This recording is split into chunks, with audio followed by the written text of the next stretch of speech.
So with me now is Tejus Menon. He went to La Trobe University. And so Tejus, how are you doing today?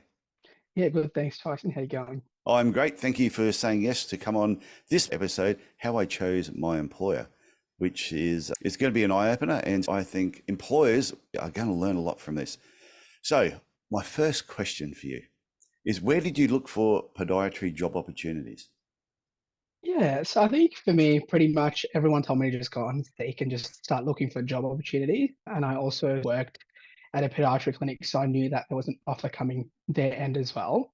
For me, I wanted to go a little bit more down the public pathway, looking at endorsements and things like that. And I think one area that I found very interesting was LinkedIn. I had Okay. gotten a lot of people messaging me saying, "Are you interested for a job? We're looking for new grads.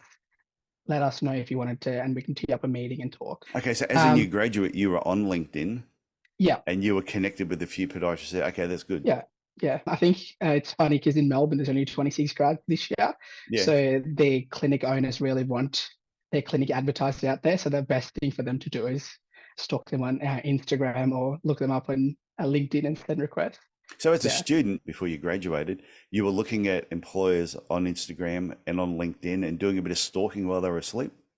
I think a bit of that is because I was also the student president of the Trobe Production Club, so that was a major factor as well. But in saying that, I always was a little bit more keen to know what type of clinic they ran, and some of the Instagram pages are really good. They show like a big what they actually did, and they had their podiatrists and their team lunches and things like that. So we got to know a little bit more about how the clinic worked Yeah.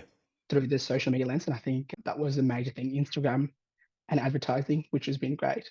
Okay. So Yeah, LinkedIn, Instagram were some of the places you used to look. So next yeah. question, was there anything in an ad that immediately put you off? You saw, hey, we're looking for a podiatrist, and I know they're on Facebook everywhere. Was there anything about some of those ads you looked at and went, oh, that's off-putting?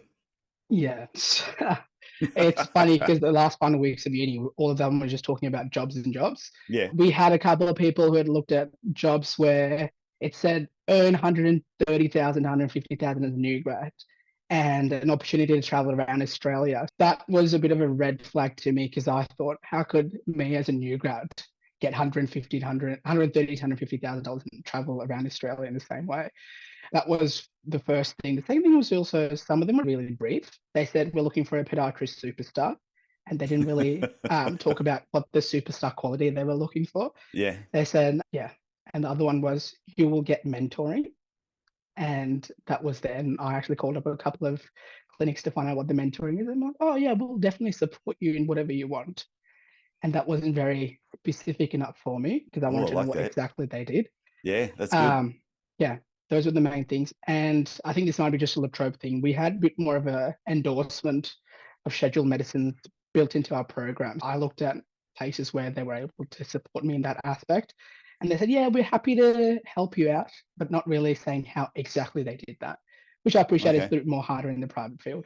Yeah, no, that's interesting. So you're saying that they mentioned mentoring, but they couldn't give you the details of what was actually involved in that. And I've heard that where a lot of people will say they signed a contract because they said there was mentoring, but when they got there, there was nothing.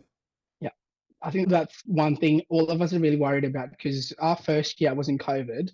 So I think skills wise, we're good, but we just need that little more of that extra push in Yeah. terms of getting our clinical skills all set for a new grad. And I think that's the main aspect as to why we're looking for mentoring. And the type of mentoring also Okay. is an important factor. That is a fantastic point. Okay. Third question. How many interviews did you have? Funny question. I actually interviewed quite a lot Oh, because I good. was a bit worried. Yeah, I was a bit worried as to what job I'd get. The places I did placements at in Melbourne is the places I wanted to work at, but they Yeah. both initially said they're not taking any new grads in this year within the public field. So I did a few interviews, some in Queensland, many of them in interstate because I wanted to do something interstate actually. I did one in the UK as well, which is an interesting Oh, that's cool. experience. Yeah, so I did quite a few interviews and I did get a few offers, which in hindsight I shouldn't have applied to as many jobs. But I think it was a good sort of learning curve to see what type of questions they asked and how it was different. Okay. This leads me on to the next question. If you Yeah, rejected certain offers, why? And what made you say yes to the position you're starting in 2024? yeah. So like I said, I did a placement down in Royal Hobart. Loved the team, loved the people around there. they really put in a good impression. I think placements are a bit more of a two-way interview experiences as well. So Yeah. we get to know how the team works and the team gets to know how we as a potential employee would be like within their team. I think it's a bit more of a two-way street thing. I really love the experience there. The team was really nice.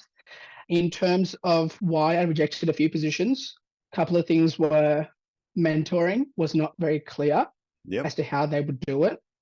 In terms of support and understanding how you'd work, or career progression, I saw some of them, though the higher paying roles were not as clear. It was pretty much just general nail care and community stuff, which I didn't want to start off because as a new grad, I wanted to explore all aspects of podiatry and not pigeonhole myself into one particular thing.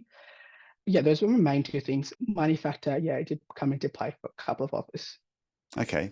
So what aspects of podiatry do you actually like the most? I think I like the sort of public health diabetic foot care, but also keeping my options open in the biomech sector is my main thing. What I felt is the placements are very, very different, and placements give you a good understanding of how you want to, how this sort of area works. Yeah. So my placements in Melbourne were pretty much wound, put a dressing on, send them back, come back 2 weeks later.